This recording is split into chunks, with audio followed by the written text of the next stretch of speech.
Olá pessoal, tudo bem com vocês? Minhas saudações e cumprimentos a todos e a todas que estão acompanhando aqui o canal. Mais uma vez, professor Lucas, professor de Direito Tributário e Processo Tributário, dando prosseguimento aos nossos estudos aqui da disciplina para a primeira fase do exame da OAB, aos candidatos desse 40º exame de ordem, que ocorrerá nesse ano de 2024. Sejam todos bem-vindos ao canal. Para quem não é inscrito, peço que se inscrevam, curtam o vídeo, compartilhem com os colegas, me ajudem a fazer com que o canal cresça e assim consiga o maior número possível de pessoas, inscritos, visualizações, para que o canal cresça e assim seja um material de acesso a todos os estudantes de graduação e aos candidatos do exame da OAB em primeira e segunda fase. Tudo bem? Pessoal, vamos continuar a nossa jornada do estudo das espécies tributárias. Nós analisamos nas últimas aulas as taxas, as contribuições de melhoria e os empréstimos compulsórios. Os impostos nós vamos deixar um pouco mais à frente, como vocês sabem. E hoje nós vamos tratar de uma outra espécie tributária que também cai muito em primeira fase, que são as contribuições. Algumas contribuições específicas, como a CID, a contribuição sobre a intervenção no domínio econômico, e as contribuições que são para o financiamento das entidades profissionais. Então nós vamos tratar dessas duas espécies que também caem em primeira fase e também algumas questões discursivas de segunda fase do exame da OAB, por isso que eu considero importante. Mas professor, por que você não vai ainda falar sobre impostos ou sobre a parte de contribuições sociais? Porque é o seguinte, pessoal, eu falei isso na aula passada, como teve a aprovação da reforma tributária, a PEC número 45, a alteração dessa reforma que vai causar ao sistema constitucional muda justamente grande parte dos impostos, a exemplo, como nós vamos ver, o IPI, o ICMS e o ISS, que são impostos que despencam na OAB, e também contribuições sociais, como a PIS e a COFINS. Então, pessoal, como vai haver algumas alterações, nesse sentido, eu resolvi que é mais prudente eu tratar sobre esses assuntos em um outro bloco. Inclusive, vou ter um bloco específico para falar sobre a reforma tributária e o que a OAB pode perguntar sobre esse tema, ou se ela não vai perguntar todos os temas. Essa parte nova, nós vamos tratar isso mais à frente. Mas esses temas que nós vamos tratar na aula de hoje, como nas aulas anteriores, não foram modificados pela reforma. Por isso que eu estou dando prioridade a eles, que também caem muito em primeira fase, são temas perguntados das espécies tributárias e eu considero pertinente também tratar. Então a gente vai começar com eles, porque não houve uma alteração tão grande sobre esse assunto. Então, por conta disso, eu vou dar foco a este tema, para depois, com mais tempo, nós tratarmos sobre os impostos e as contribuições ao financiamento da Seguridade Social. Tudo bem? Hoje, então, nós vamos continuar e dando prosseguimento às contribuições gerais, que também são espécies tributárias, segundo a decisão do Supremo Tribunal Federal, como nós já estudamos. O STF e a classificação que a OAB adota para os exames, ela adota a teoria pentapartite, ou seja, entende que os tributos são elencados em 5 espécies. O conceito geral está no artigo 3º do CTM, mas as espécies são 5, que são os impostos, taxas, contribuições de melhoria, empréstimos compulsórios e as contribuições gerais. Dentre elas, nós vamos ver aqui estas contribuições gerais, que nós temos a contribuição para o financiamento das categorias profissionais, as famosas CIDs, nós também temos as COSIPs, que é as contribuições para a iluminação do serviço de iluminação pública, e também existem as contribuições sociais que tiveram alguma alteração também com a reforma tributária. Tudo bem? Vamos então prosseguir nessa aula de hoje, aula de número 8. Mudando aqui o slide. Pessoal, o primeiro destaque que gostaria de fazer aqui, e é sempre pertinente, é citar a Constituição Federal, mais especificamente o artigo 149, parágrafo 2º da Constituição, que comenta a respeito da CID, a contribuição sobre a intervenção no domínio econômico. Não incidirá a CID, esse tipo de contribuição, não incidirá sobre as receitas das exportações, mas sim dos produtos estrangeiros que entram no Brasil. Por que essa diferença? Por que essa contribuição tem esse diferencial de aplicação? Por que para produtos estrangeiros ela é aplicada, mas para produtos nacionais, produzidos em território nacional, que são mandados para o exterior, ela não é aplicada? Justamente porque nós vamos ver, pessoal, a CID combustível, que é muito famosa, mas a CID de maneira geral, essa contribuição ela tem uma característica de extrafiscalidade. O que isso significa?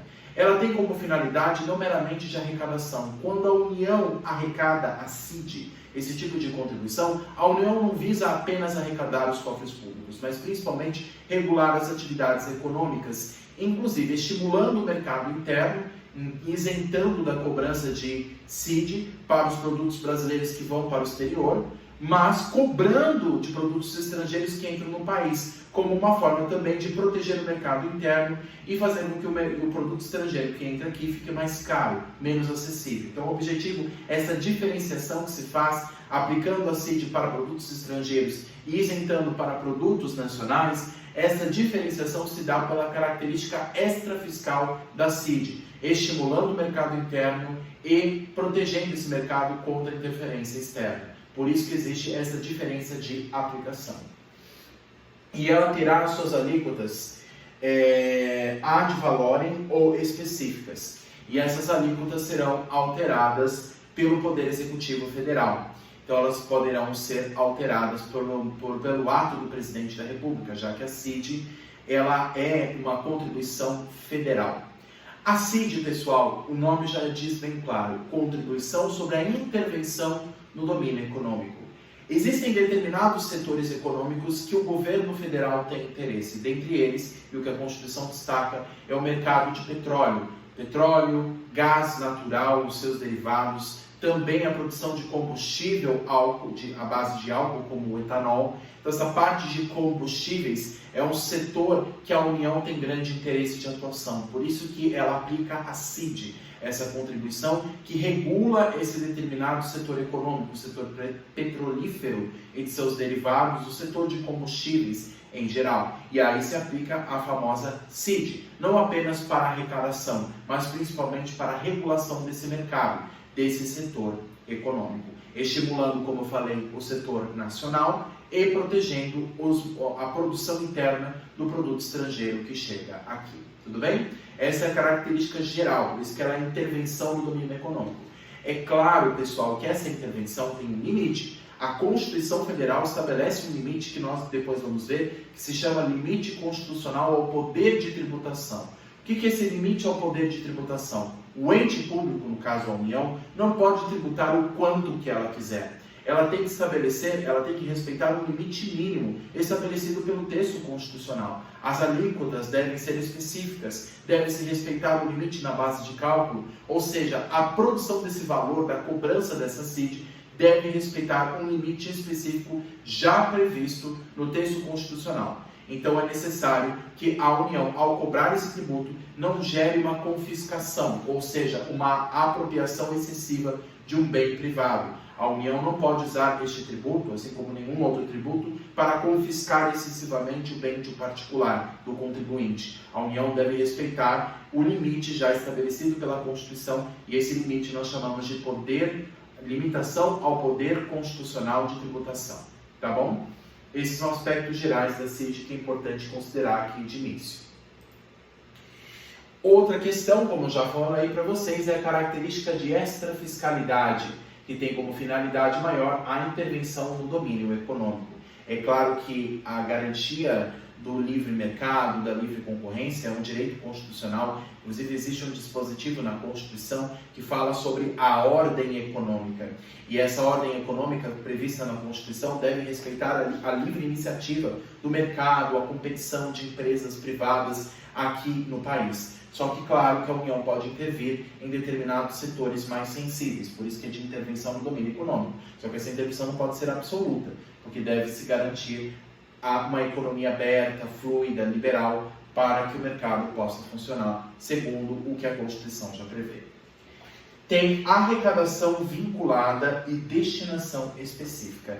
Uma vez arrecadado a CID, a União, uma vez cobrando essa contribuição de empresas brasileiras ou estrangeiras que estejam aqui, ela cobrando esta CID, ela terá uma destinação vinculada. Esse valor arrecadado vai ser destinado a determinados setores específicos já previstos na Constituição. Por exemplo, estimulando o transporte de produtos petrolíferos, estimulando projetos ambientais de preservação para evitar os impactos ambientais pela produção de petróleo ou transporte de petróleo, enfim. Esse valor arrecadado pela União terá uma destinação específica que também deve ser prevista em lei.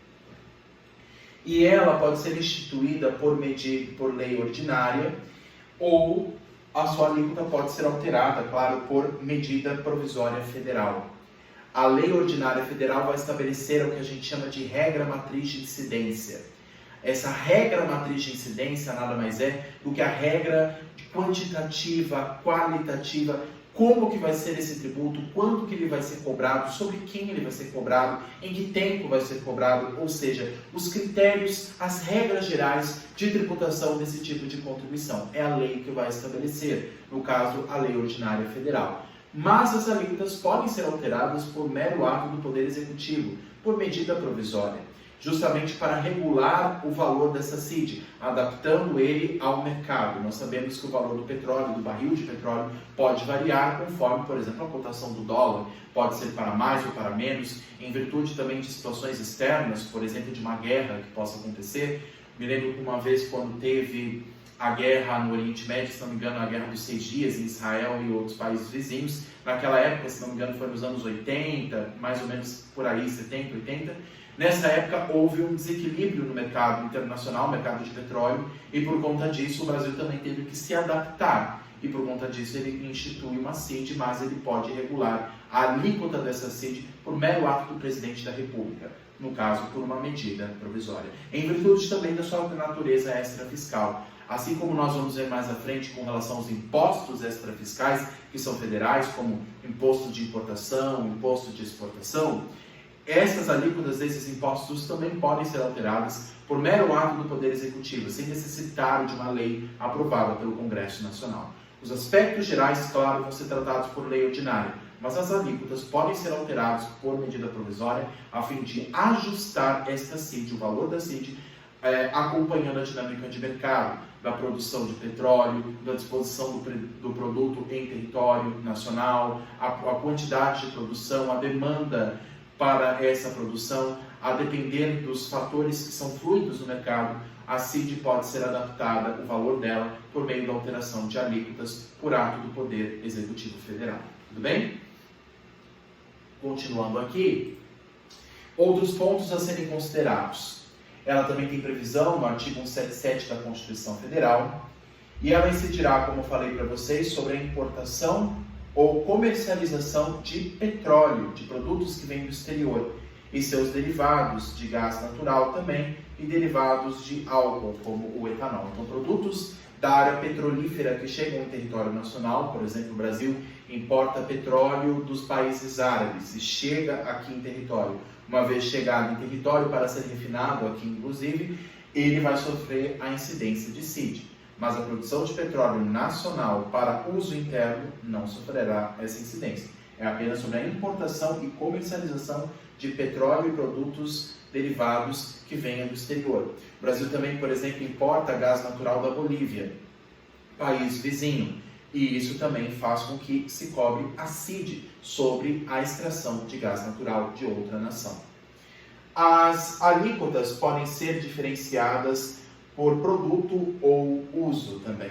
A Constituição prevê, inclusive nesse artigo 177, que a alíquota pode ser ajustada também a depender da qualidade do produto, dependendo do tipo de petróleo que é comercializado, a quantidade de uso que é feita, ou a demanda que se tem por aquele petróleo específico sobre aquela espécie de petróleo ou de combustível, querosene, diesel, gasolina. Por conta disso, a alíquota pode ser ajustada para cada um desses produtos que são comercializados no mercado.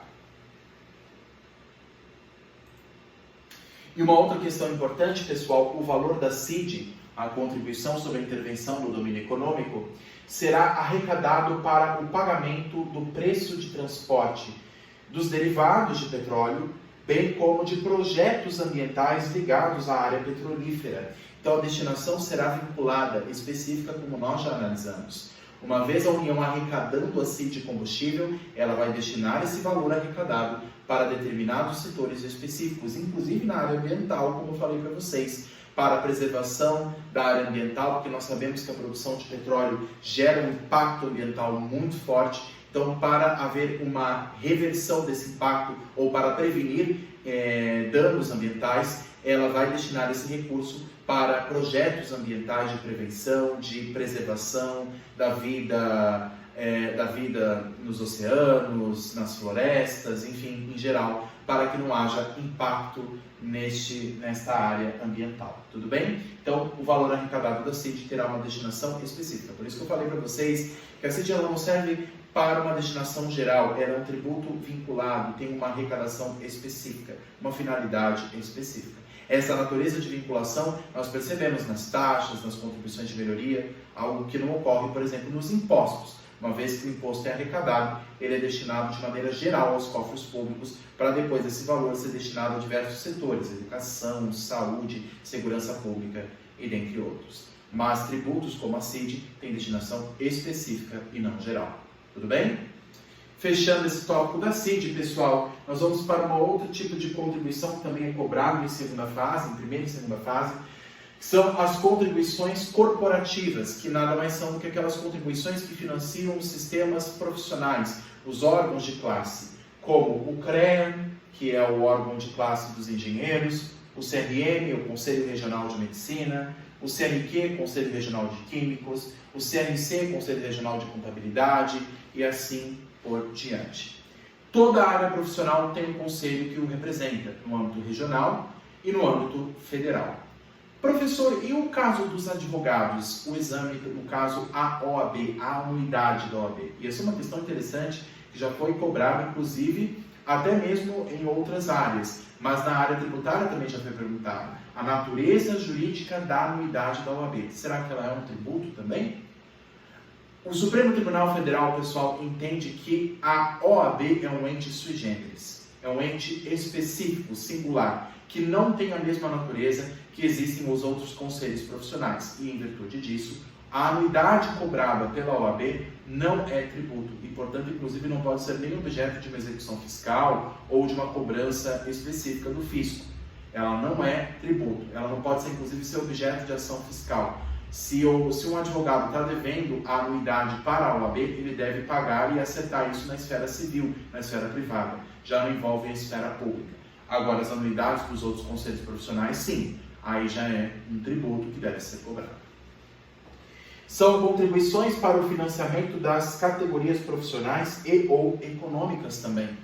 Então, esta contribuição que, por exemplo, o CRM arrecada dos médicos ou do CREA, que é arrecadado dos engenheiros inscritos, justamente serve não só para liberar o exercício daquela atividade profissional no país, mas também para financiar as suas atividades internas, funcionários, as suas atividades para a defesa daquela categoria profissional. Então, ela só é mantida por meio dessas respectivas anuidades, que são recursos pagos por cada um dos filiados.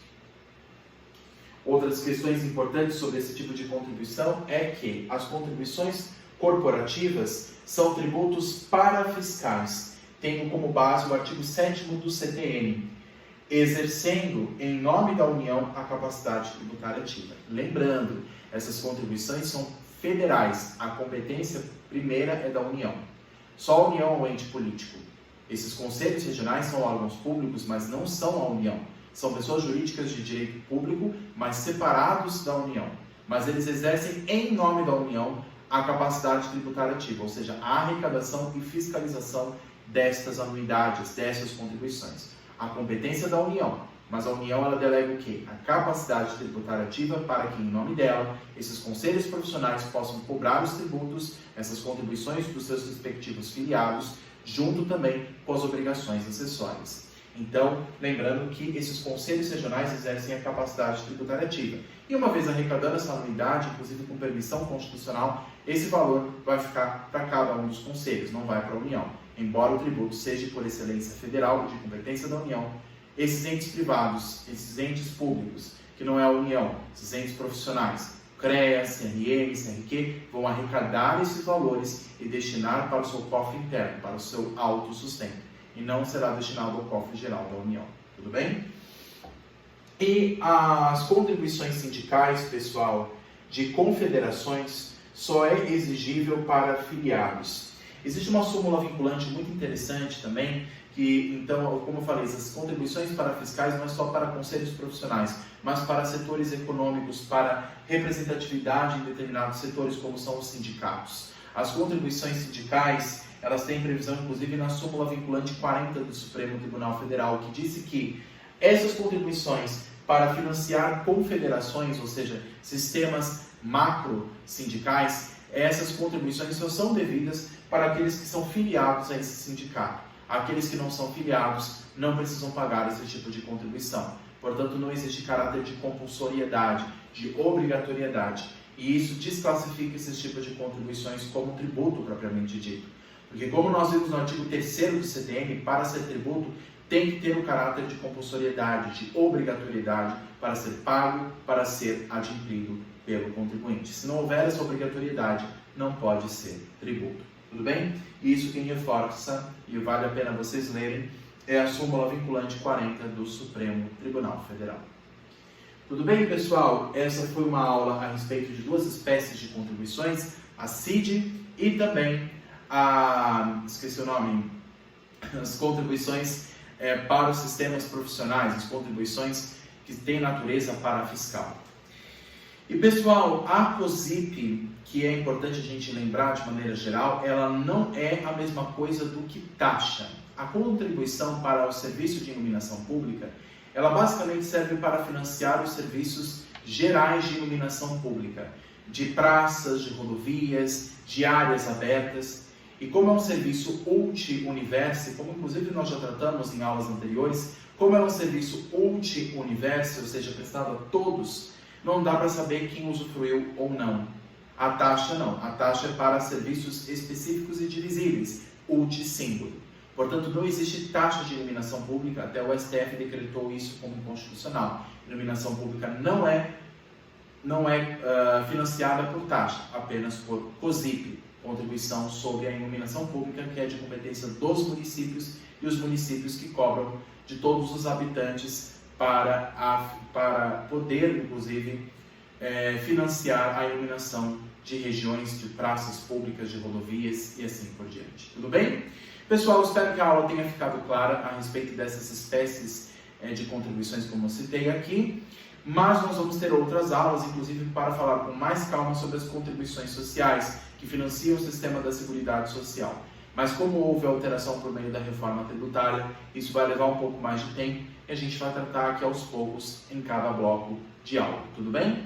Pessoal, espero que tenha ficado clara essa aula de hoje e o conteúdo de hoje. Se ficaram dúvidas, deixem nos comentários e estarei à disposição para respondê-los, tudo bem?